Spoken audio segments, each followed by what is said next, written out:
Listo. Buenas tardes, soy Mariclera Costa, soy mexicana,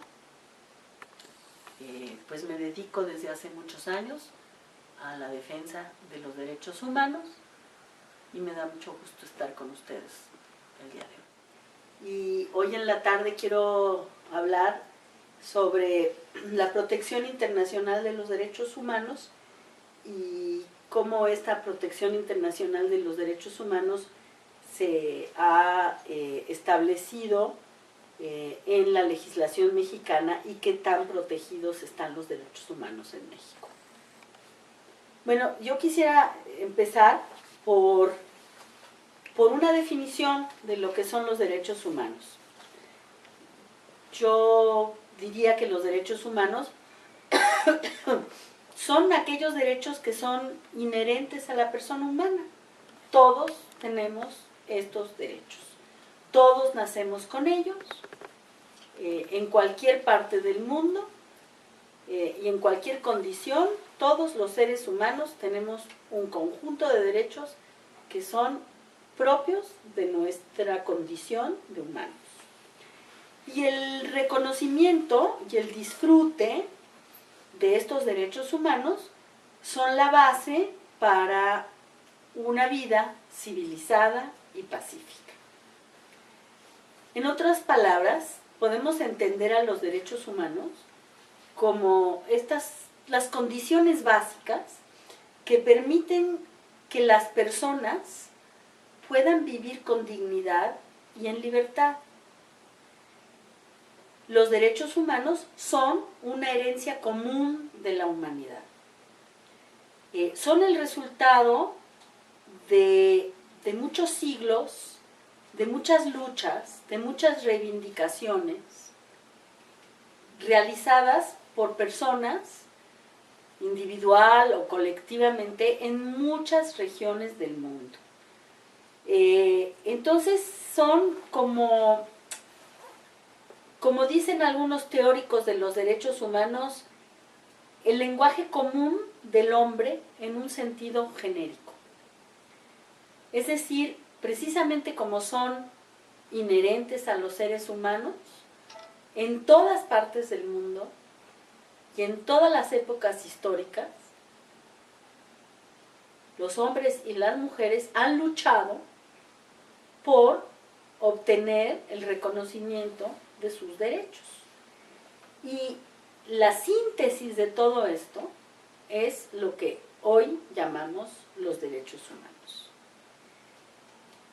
Se ejercen los derechos humanos en diferentes contextos, diferentes sistemas políticos, diferentes sistemas sociales, diferentes culturas, pero no pertenecen a la jurisdicción interna de los estados. Son protegidos internacionalmente. Y esto es lo que los distingue de los demás derechos, que son internacionales. Y esto tiene su razón de ser y tiene su historia, y es lo que quiero explicar. En la actualidad se concibe a los derechos humanos como una rama del derecho internacional. Y en esta rama del derecho internacional constituye un cuerpo integrado de valores y estándares de carácter universal. ¿Qué quiere decir universal? Que pertenecen a todos, que no son solamente de algunos, son de todos. Y están al servicio de la dignidad humana, de la igualdad, de la no discriminación y de las libertades. Bueno, el punto de partida de esta rama del derecho internacional, que son los derechos humanos,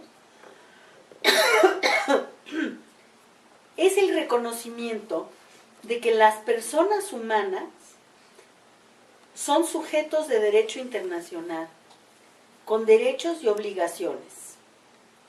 Y esto es muy interesante porque el derecho internacional tradicionalmente, pues era el derecho que rige las relaciones entre los diferentes países. Entonces, pues hay un derecho internacional que rige el comercio, hay un derecho internacional que rige el medio ambiente, hay un derecho internacional que rige, por ejemplo, el uso y el tratamiento de las aguas, los mares, la guerra, todo lo que tiene que ver con las relaciones entre estados, entre países. Pero el derecho internacional de los derechos humanos es diferente, porque el derecho internacional de los derechos humanos no rige las relaciones entre los países, sino que protege a las personas independientemente del país en el que estén. Y creo que esto es muy importante de señalar, porque es lo que hace que los derechos humanos sean tan especiales. Y es lo que hace que los derechos humanos sean universales. ¿Qué quiere decir esto? Quiere decir que si uno de nosotros sufre una violación a sus derechos humanos, puede acudir al sistema internacional de protección de estos derechos y va a recibir una respuesta. Y quiere decir que todos los países que han suscrito los derechos humanos están obligados a protegerlos, promoverlos y defenderlos. Por ejemplo, hace poco México fue examinado por una serie de países sobre su comportamiento en materia de derechos humanos. Este examen sucedió en un espacio que se llama el Consejo de Derechos Humanos de las Naciones Unidas. Y el examen se llama Examen Periódico Universal. Entonces, México tuvo que dar un informe sobre qué tanto se respetan, promueven, protegen y garantizan los derechos humanos en el país. Pero este informe que dio México fue contrastado por otros informes que dan organizaciones no gubernamentales, informes que dan las propias oficinas de Naciones Unidas e informes de otros estados. Y entonces todo este conjunto de información sobre qué tanto México está cumpliendo con sus compromisos internacionales de derechos humanos se llama Examen Periódico Universal y sucede cada 4 años. De ese examen salen recomendaciones y esas recomendaciones el Estado, en este caso México, decide si las aplica o no las aplica, pero le tiene que rendir cuentas al resto de los países de qué tanto aplicó esas recomendaciones que decidió aceptar. Este examen lo hacen todos los países que forman parte de las Naciones Unidas y les toca cada 4 años.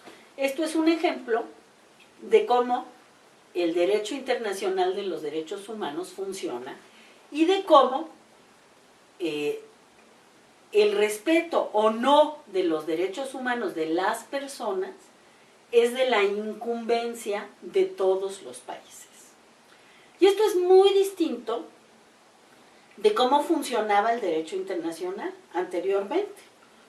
Porque anteriormente se pensaba que lo que sucedía adentro de un país era de la incumbencia exclusiva de ese país. Esto se le llama jurisdicción interna. ¿Sí? y que ese país podía o no podía hacerle caso a otros sobre la manera en que trataba a su gente. No solamente a la gente que era nacional de ese país, sino a la gente que no era nacional de ese país y estaba viviendo allí, o que estaba de paso.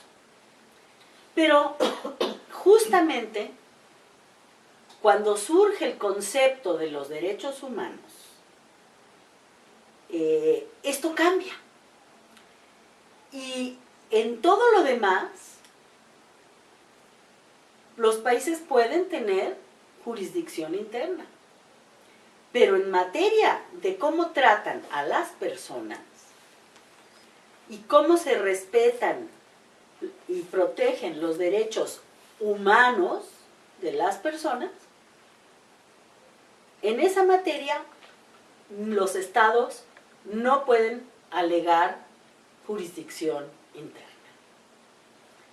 Vamos a volver sobre este tema más adelante porque desde luego hay algunos candados para esto y hay procedimientos, pero lo que quiero yo es que tengamos clara la idea principal, el sustento principal de los derechos humanos y entendamos que los derechos humanos son protegidos internacionalmente.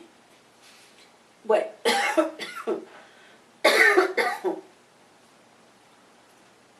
en tanto que es una rama del derecho internacional, pues se han desarrollado un conjunto de normas y de procedimientos, lo que llamamos un sistema internacional, o un régimen internacional, al servicio de la promoción y la protección de los derechos humanos.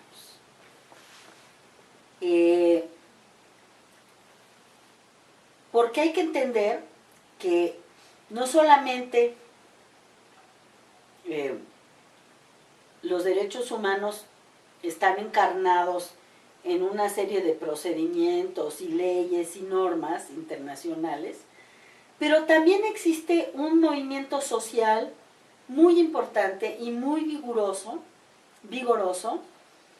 que actúa nacional e internacionalmente y que también promueve y defiende los derechos humanos. Tan es así que ahorita nosotros estamos formando parte de ese movimiento internacional. Porque yo les estoy hablando desde mi país, México, a ustedes en el país en donde ustedes viven, que es Estados Unidos, sobre los derechos humanos. Bueno, y este movimiento puede actuar nacionalmente o internacionalmente. Es decir, yo puedo, en tanto activista de derechos humanos, formar parte de una misión, por ejemplo, invitada por alguna organización, para ir a ver cómo se están respetando los derechos humanos de ustedes, que son migrantes, en el país en donde ustedes han elegido vivir, Estados Unidos. Pero también ustedes pueden venir a México, o gente de otras partes pueden venir a México y ver qué es lo que está pasando con los derechos humanos en este país. Esto es muy importante porque gracias a este movimiento internacional de los derechos humanos, que actúa tanto nacional como internacionalmente, es que han surgido pues todos los procedimientos y todas las normas que protegen a estos derechos. Bueno, ¿cuáles son estas normas de derechos humanos? Que además son el resultado, como decía yo, de muchas luchas que se daban al interior de los países o luchas que se dan entre países, pero que siempre son luchas sociales, son movimientos de reivindicación, cómo se fueron generando estas leyes y estas normas y estos procedimientos que protegen y respetan los derechos humanos? Bueno, primero yo creo que tendríamos que decir que pues todas las grandes religiones del mundo tienen un germen de derechos humanos. Las religiones, si las entendemos en un sentido amplio, pues suelen promover ideas como que todos somos iguales ante el Creador. Esto es un concepto fundamental para los derechos humanos. O que tenemos que tratar a nuestros semejantes de cierta manera. También estos son preceptos que fueron incorporándose al sistema de protección de los derechos humanos. Pero en realidad, cuando empiezan a surgir ya las primeras leyes que protegen los derechos humanos, es en las constituciones. Y las constituciones que surgen en la historia cuando aparecen lo que los historiadores llaman los estados nacionales. Y no me quiero detener mucho en eso, pero simplemente quiero decir que a lo largo de los siglos, los pueblos fueron arrancándole a los reyes, a los sacerdotes, a los gobernantes, el reconocimiento de ciertos derechos. Y pues hay una larga historia de eso, y estos derechos se fueron plasmando en constituciones. Pongo un ejemplo. En el caso de México, cuando México se independiza de España, México fue una colonia, se llamaba la Nueva España. Cuando a principios del siglo XIX México empieza el movimiento de independencia liderado por el padre Hidalgo, y empieza una guerra. Primero fue un levantamiento popular y después ya se generó toda una guerra civil. Pues cuando ya los independistas lograron dominar ciertas porciones del territorio de la Nueva España, establecieron una constitución. La primera constitución formal que tuvo ya el movimiento independentista fue la Constitución de Apatzingán, que promovió un cura, el padre José María Morelos y Pavón. Y en esa Constitución de Apatzingán se establecen muchas cosas muy importantes, como por ejemplo que México ya iba a ser una nación independiente. Que en este país, se llamaba Anáhuac, ¿no? No se llamaba México todavía. No se llamaba México. Creo que se llamaba Anáhuac. Eso tengo que checarlo. Pero que, por ejemplo, en este territorio que se independizaba, ya no iba a existir la esclavitud, por ejemplo. Fuimos un país de los primeros países del mundo que abolió la esclavitud. Antes que en Estados Unidos, como 50 años antes.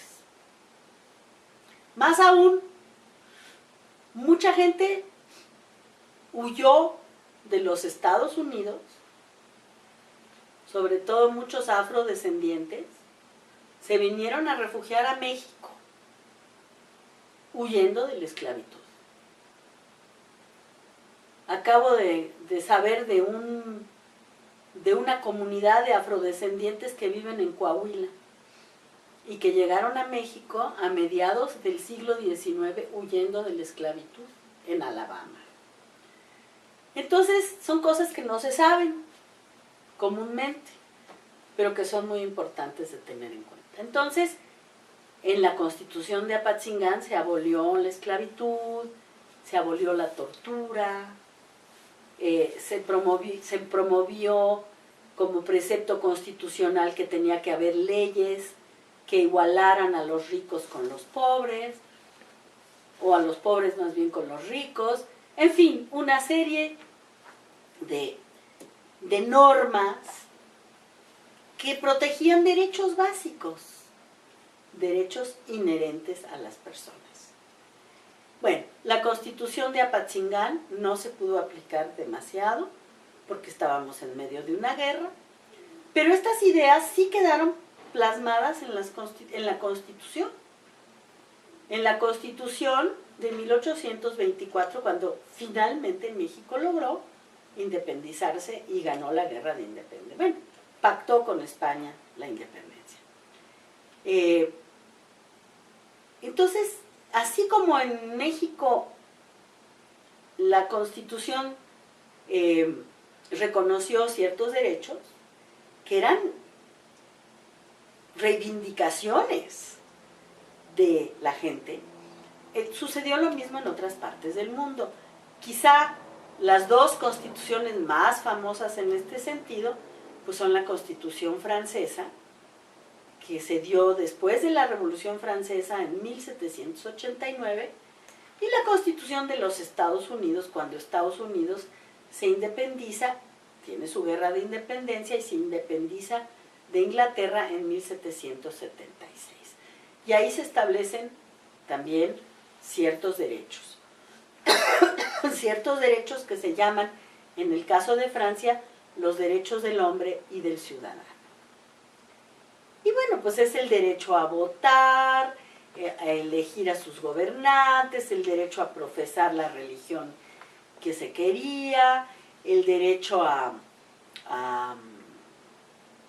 tener opiniones y expresarlas públicamente, el derecho a asociarse y formar agrupaciones, una serie de derechos que en las monarquías no eran reconocidos, y no se respetaban. Entonces, bueno, este es el origen, es, digamos, en estas constituciones donde se puede empezar a trazar la historia de los derechos humanos. Quiero decirles, por cierto, que la Constitución mexicana de 1917 es la primera constitución en el mundo que establece los derechos económicos y sociales. El derecho a la educación, el derecho a la tierra, el derecho al trabajo. Esos son el resultado, derechos que surgen como resultado de la Revolución Mexicana. Fuimos el primer país del mundo en consagrar estos derechos a nivel constitucional. Después, Rusia, con la Revolución Rusa en 1917, y después Alemania en 1924, creo, con la República de Weimar. Ahora, el que los derechos queden plasmados en constituciones no necesariamente significó que todo el mundo tuviera derecho a disfrutarlos o que todo el mundo pudiera disfrutarlos. Pero el que quedaran plasmados en constituciones fue como un ideal y como un programa político a seguir. Por ejemplo, todo lo que fue el movimiento antisegregación en Estados Unidos, pues tenía como bandera los derechos de la Constitución americana. Bueno, sin embargo, ¿cómo fue que estos derechos que estaban en las constituciones nacionales luego saltaron al orden internacional? Bueno, allí hay una historia muy interesante. Quizás la primera vez en el mundo que se reconocen internacionalmente ciertos derechos es gracias al movimiento anti-esclavitud, que tuvo mucha fuerza en el mundo a finales del siglo XVIII, principios del XIX. Y este movimiento anti-esclavitud, pues, logró que se aboliera la esclavitud en algunos países, en otros no. Pero lo que sí se logró fue que se aboliera y que todos los países se pusieran de acuerdo para prohibir que los esclavos fueran transportados de un país a otro. Es decir, se puso un alto al tráfico de esclavos. Esto no quiere decir que haya cesado inmediatamente el tráfico de esclavos, pero sí se volvió ilegal. Y con el paso del tiempo, los países empezaron pues, a ejercer esa norma. Bueno, y así sucesivamente empezaron a surgir, sobre todo ya a principios del siglo XX, una serie de normas internacionales y acuerdos entre diferentes países para proteger ciertos derechos, como por ejemplo los derechos de propiedad o ciertos derechos laborales, y se crearon instituciones como la Organización Internacional del Trabajo en 1919, después de la Primera Guerra Mundial, para proteger ciertos derechos. O, por ejemplo, los derechos de las minorías.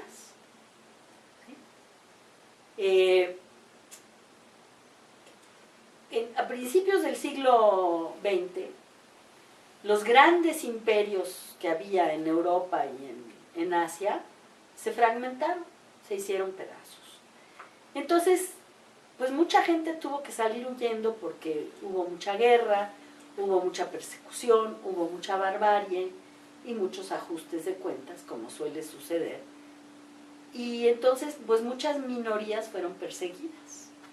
Por ejemplo, en Medio Oriente, pues mucha gente que era de religión cristiana tuvo que huir porque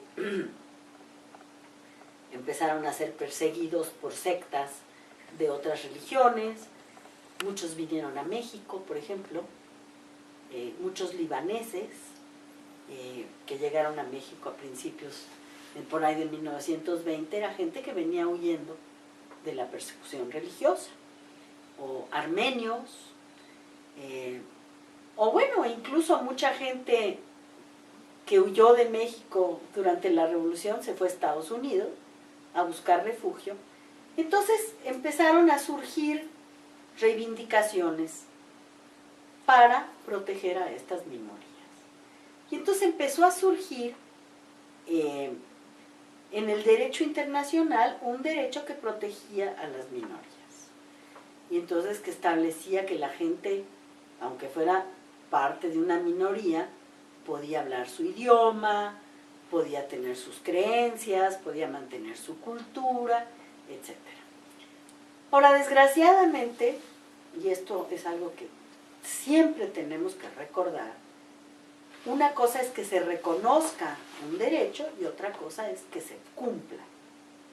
Y, pues, en Europa y en Asia, a mediados del siglo pasado, en 1939, 1940, surgió la Segunda Guerra Mundial.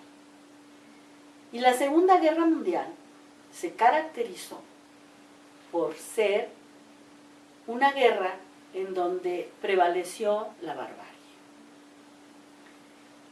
Y en donde todo lo que se había logrado en materia de entendimiento de los derechos básicos de las personas, en materia de democracia, pues fue puesta en peligro.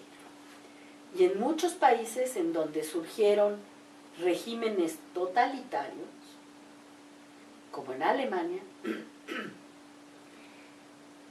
como en Italia, como en España, como en la propia Unión Soviética, pues empezó la persecución. La persecución por diferentes motivos. La persecución por motivos étnicos o raciales, la persecución por motivos políticos, pero esa persecución terminó en genocidios, es decir, terminó en el exterminio de millones y millones de personas, que fueron a dar a campos de concentración, que fueron a dar a campos de exterminio. Esto no solo sucedió en Europa, también, lamentablemente, sucedió en el Oriente Lejano, cuando Japón invadió China y también cometió muchas atrocidades en contra de los chinos, en contra de los coreanos y en todos los países en donde fueron ocupando territorio, porque en ese momento las ideas de superioridad racial eran ideas que estaban pues muy en boga, sobre todo en estas dictaduras. Afortunadamente no han vuelto a tener ese predominio, esas ideas, pero dejaron tras de sí un rastro de destrucción tan grande que se calcula que en los 6 años que duró la Segunda Guerra Mundial murieron como 300 millones de personas, de civiles, no soldados, civiles. Algunas por persecución, por exterminio, y otras por pues simple y sencillamente, o sea, algunas fueron objeto de políticas determinadas de exterminio, y otras simple y sencillamente porque eran consideradas inferiores, enemigas, y entonces les negó pues el sustento básico. Y esto fue tan terrible que cuando las potencias aliadas, pues que finalmente eran las que preconizaban la democracia, bueno, y la Unión Soviética también fue de las potencias aliadas y que preconizaba la democracia social, triunfaron, se estableció lo que se llama ahora y conocemos como las Naciones Unidas, que fue un gran pacto, un gran acuerdo entre todos los estados para decir no más guerras mundiales. Tenemos que construir un sistema y un derecho internacional que impida que que un conflicto entre dos países o un conflicto dentro de un país genere una guerra de las dimensiones de las que acabamos de tener. Y entonces, en 1945 se fundan las Naciones Unidas. Y la Carta de las Naciones Unidas, que es un documento que firman todos los estados que forman parte de este nuevo sistema, es el fundamento jurídico de los derechos humanos internacionalmente reconocidos. Y la promulgación de la Carta de los Derechos, de la Carta de Naciones Unidas, que se firmó por cierto en la ciudad de San Francisco, California, significó una verdadera revolución de carácter universal. Porque a partir de la creación de Naciones Unidas y la suscripción por todos los estados de las Naciones Unidas, estos derechos que antes estaban consagrados en constituciones, y las constituciones pues solo se aplicaban en los países en donde regían, se internacionalizaron. Entonces, comienza un proceso que los estudiosos de los derechos humanos llaman la internacionalización de los derechos humanos y la humanización del derecho internacional. ¿Y qué quiere decir esto? Quiere decir, simple y sencillamente, que la humanidad representada, digamos, en los estados vencedores de la guerra y los que formaron parte de las Naciones Unidas, dijeron, nunca más vamos a permitir o nunca más nos vamos a quedar cruzados de brazos cuando en un país se llevan a cabo políticas como las que acabaron con tantas millones de vidas, como sucedió en el lapso de tiempo entre 1939 y 1945 en Europa y en Oriente Lejano, en el Lejano Oriente. Y ahí es cuando entonces podemos decir que surgen los derechos humanos. A los pocos años de fundadas las Naciones Unidas, los países que formaban parte de Naciones, los fundadores, entre los cuales, por cierto, estaba México y evidentemente Estados Unidos.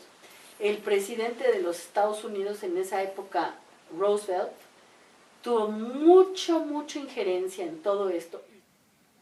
A partir de la Declaración Universal de los Derechos Humanos, a partir de 1948, se empieza a generar una serie de pactos, tratados internacionales, el derecho a la privacidad, el derecho a la justicia, el derecho a la personalidad jurídica, el derecho al trabajo, el derecho a la salud, el derecho a fundar una familia, el derecho a disfrutar de la cultura, y no solamente de disfrutar de la cultura, sino de producir cultura, el derecho a la expresión artística, el derecho a la seguridad social, el derecho a la paz. Es decir, una serie de derechos que ustedes verán en la Declaración Universal de los Derechos Humanos, que son derechos que todos los países del mundo que forman parte de Naciones Unidas, actualmente Naciones Unidas tiene 196 países, aceptan que son derechos de los seres humanos y aceptan que son patrimonio de la humanidad y que son responsabilidad de todos velar por esos derechos. Bueno, pues esto realmente es una revolución en la materia. Día tenemos pues más de 80 tratados internacionales que protegen estos diferentes derechos y todo un sistema en Naciones Unidas que vigila el cumplimiento de estos derechos por parte de los estados. Como yo les conté, el examen periódico universal es un ejemplo de esto.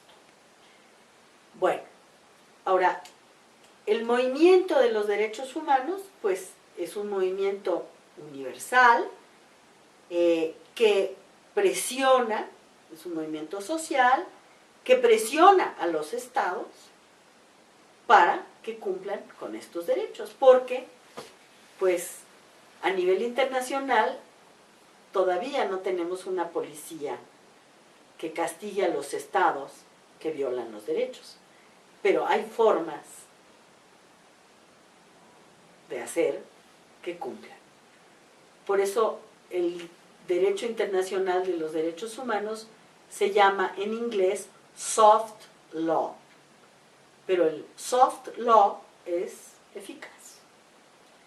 Y se utiliza la publicidad, la presión diplomática, la movilización social para hacer que avancen estos derechos. Y bueno, yo diría que se ha avanzado mucho, pero todavía falta mucho, mucho por lograr. Porque los derechos humanos son todavía un ideal. Y yo diría que las razones por las cuales estos derechos son tan frecuentemente violados, pues tienen que ver con las estructuras de poder económico, de poder político, y tienen que ver también con mentalidades, de poder religioso, con mentalidades, con prejuicios, con maneras de pensar y de concebir.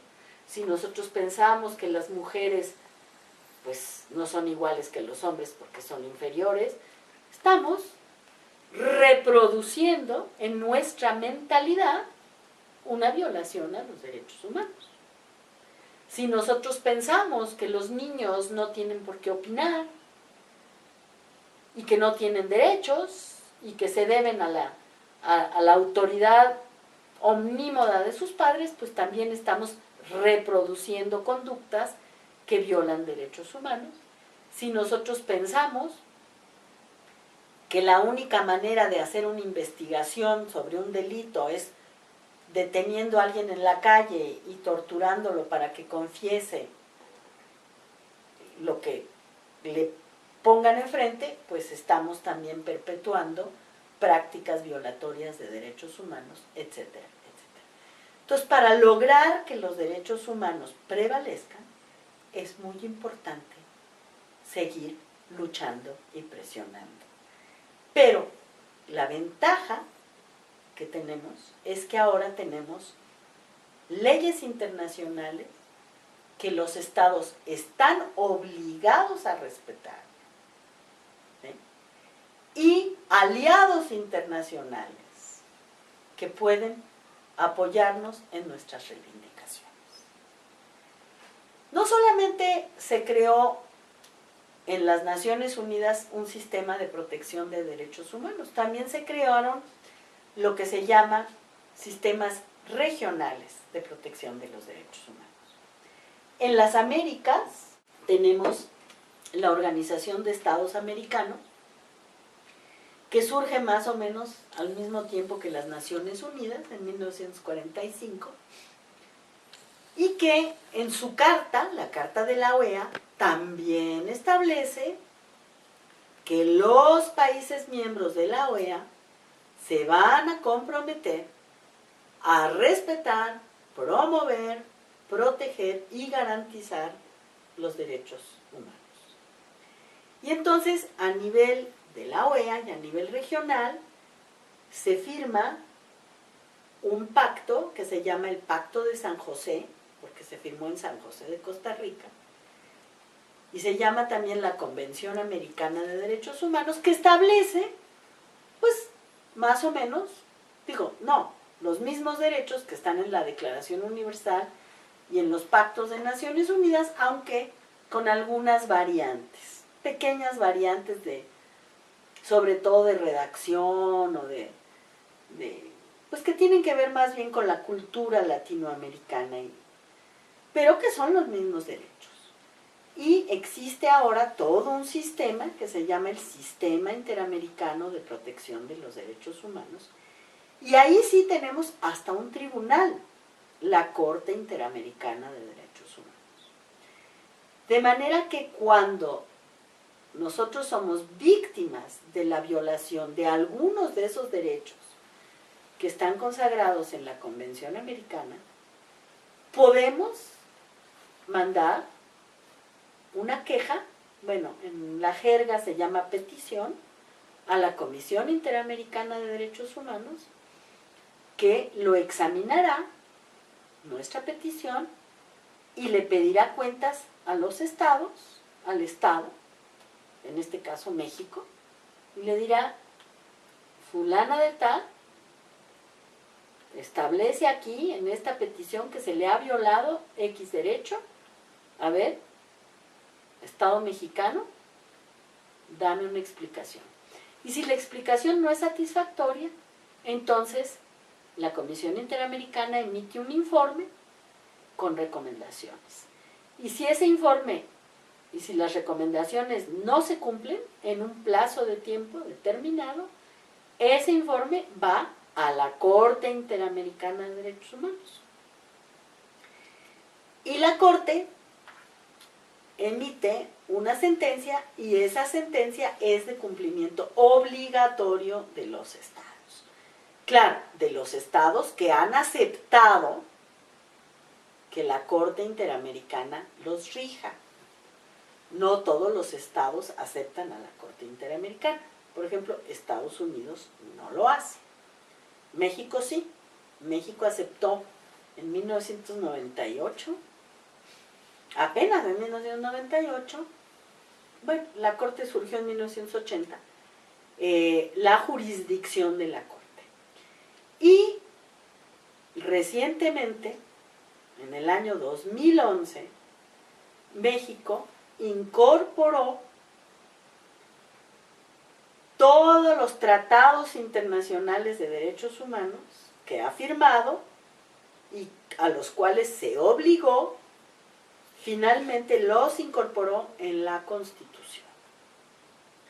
De manera que nuestra Constitución, a partir del 10 de junio de 2011, en su primer artículo establece que la finalidad del Estado es proteger a las personas y promover, respetar, bueno, os lo voy a decir en el orden, respetar, proteger, promover y garantizar los derechos humanos de todas las personas que viven en el territorio mexicano o que pasan por el territorio mexicano.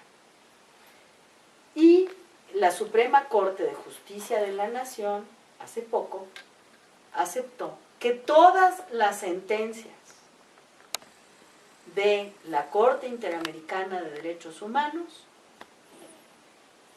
no solamente sentencias que rigen para México, sino para otros países, constituyen jurisprudencia para los tribunales mexicanos. ¿Qué quiere decir eso? Quiere decir que los jueces mexicanos pueden aplicar la jurisprudencia de juicios que han tenido lugar para otros países. Bueno, pues yo creo que con esto he tratado de dar una visión de conjunto de un tema muy complicado, muy complejo. Complicado y complejo porque es muy vasto, pero en el fondo no tan difícil de entender como son los derechos humanos. Creo que lo más importante que tenemos que tener en cuenta es que los derechos humanos son universales, son indivisibles, es decir, no se puede decir que vamos a respetar la libertad de conciencia, pero no el derecho al trabajo, por ejemplo. Integrales, es decir, todos son igualmente importantes, y progresivos, porque yo creo que lo más importante de tomar en cuenta es cuando un país se compromete frente a la comunidad internacional a proteger los derechos humanos, tiene claro que esto es progresivo, que de un día para otro no se pueden cambiar las estructuras de poder ni las mentalidades en donde están arraigadas las violaciones a los derechos humanos, pero que hay que hacer el mejor esfuerzo. Y para eso está la OEA, las Naciones Unidas, el Consejo de Europa y la Organización de Unidad Africana, que son los organismos internacionales que vigilan los derechos humanos para asegurar de que esto suceda. Gracias.